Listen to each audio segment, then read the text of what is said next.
Hey everyone, and welcome to another episode of Empowered You, the podcast where we talk all things healing, growth, and turning pain into power.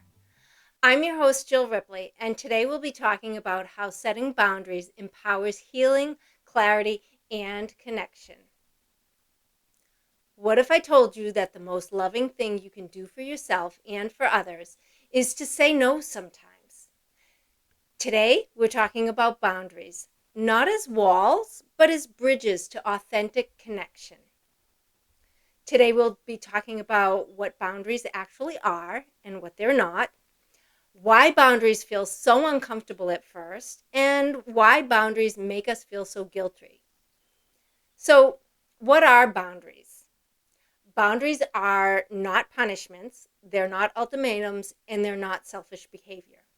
They're guidelines that protect your emotional, physical, and mental well-being. They let others know how to treat you, and more importantly, they remind you how to treat yourself. But why do boundaries feel so uncomfortable? Boundaries can feel uncomfortable because often we grew up walking on eggshells, trying to please others to stay safe or feel loved.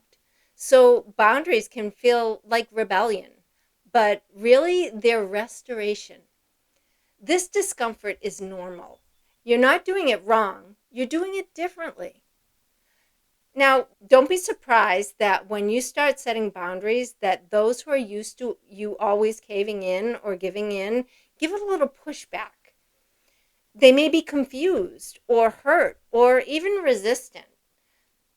Change can be uncomfortable for those around you, but if you stick to your resolve and show up for yourself, others will come around to your new way of being and start seeing you in a new light.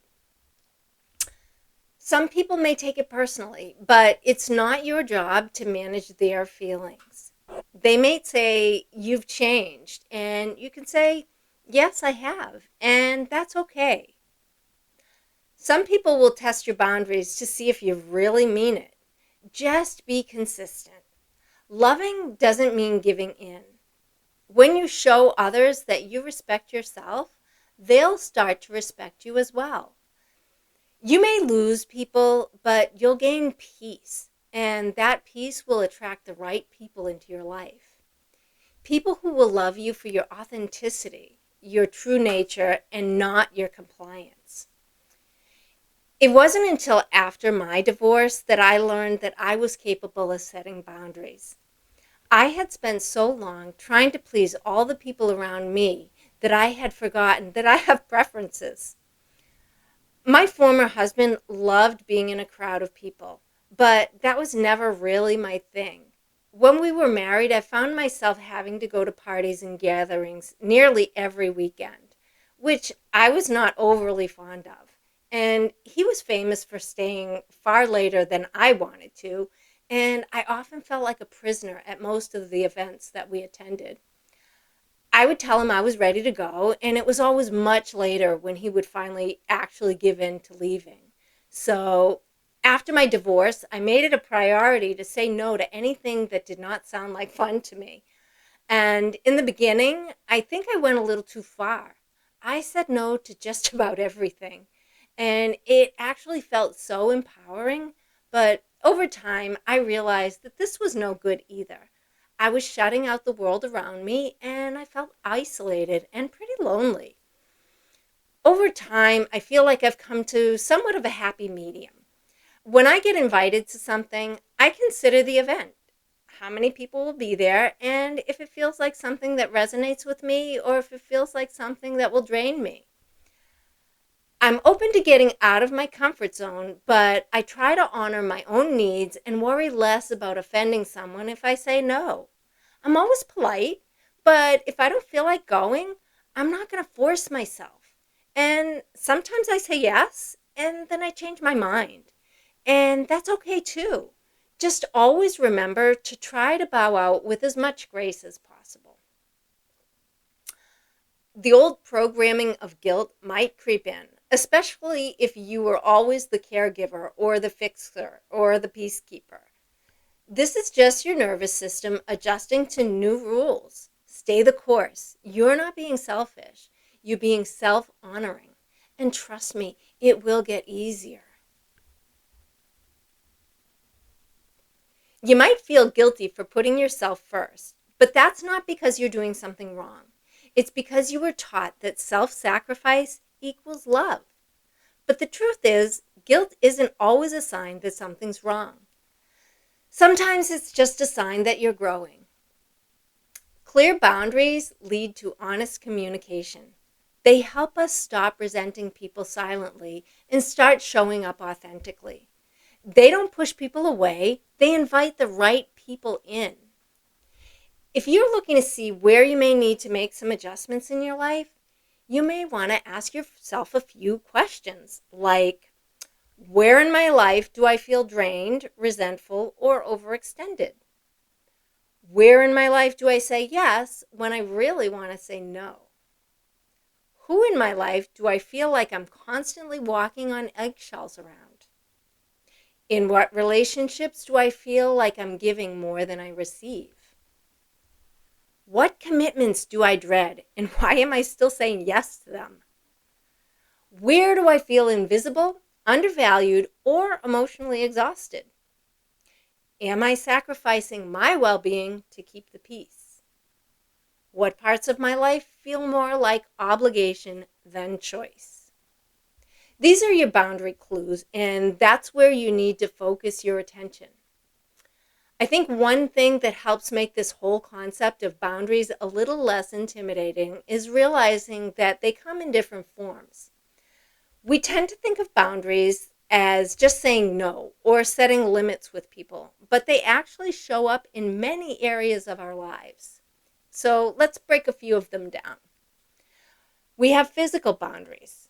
These are about your personal space, your body, and your comfort level. It can be as simple as not wanting a hug or needing time alone to recharge. If you've ever felt drained after being around certain people or overwhelmed in crowded spaces, your physical boundaries might need attention. Don't ever feel like you're obligated to stay where you're feeling uncomfortable, less than, or overwhelmed. Emotional boundaries. This is where you draw the line between your feelings and someone else's. It's saying, I can support you, but I won't carry your emotions as my own. This also means not letting someone minimize your feelings or make you feel guilty about having them. If someone tells you you're fine when you aren't, or tells you get over it, they're suggesting that your feelings don't matter. And your feelings are valid no matter what anyone else thinks. And there are also time and energy boundaries. Now, these are huge. Protecting your calendar, your commitments, and your rest is essential for staying grounded. Ask yourself, where am I constantly overextending myself? What am I saying yes to out of guilt or obligation instead of alignment? And don't forget the people who consistently disrespect your time. Those who always show up late for your appointments are sending a signal that your time is not valuable. You can gently remind them that you have allotted only so much time for them and you must stop at the planned time without going over it. It's not your obligation to make up for their poor planning. And if they show up too late, you could inform them that you will need to reschedule as you no longer have enough time to meet with them and honor your next commitment. If it's a business transaction, don't worry about losing the business. They're not the kind of people you really want to work with anyway. And there's mental boundaries. These allow you to have your own thoughts, opinions, and beliefs, even if they don't match someone else's. This is especially important in close relationships where we can start to mirror others just to avoid conflict. Mental boundaries remind us that it's okay to think differently, and actually you should. And there are material boundaries as well. These involve your possessions and finances. Maybe you're lending things out too often or not being respected when you say no. If people disregard how you want your stuff handled, that's also a boundary violation. Once you start to recognize all these types, you could begin to ask, Where am I honoring myself? Or where am I overgiving? Not every boundary will look like a dramatic confrontation. Sometimes it's simply not answering that text right away, or choosing to rest over another obligation, or reminding yourself that no is a complete sentence, even when it's hard. Some practical tips for setting a boundary lovingly are using I statements like, I need some quiet time to recharge, or I can't commit to this right now, and I care about you, or I care about you deeply, and right now I'm not able to commit to this. Although I can't commit to this right now, please know that I care about you. Or while I'm not able to say yes at the moment, my care for you hasn't changed. Or I want to support you, but I also need to honor my current limits as well. And then practice saying no without over-explaining. Like I said before, no is a complete sentence. Every time you set a boundary, you're telling yourself that I matter. My needs matter. My peace matters. And that's not just okay, that's beautiful. Setting boundaries isn't about pushing people away. It's about calling yourself home. If today's episode sparked something in you, I'd love to hear about it.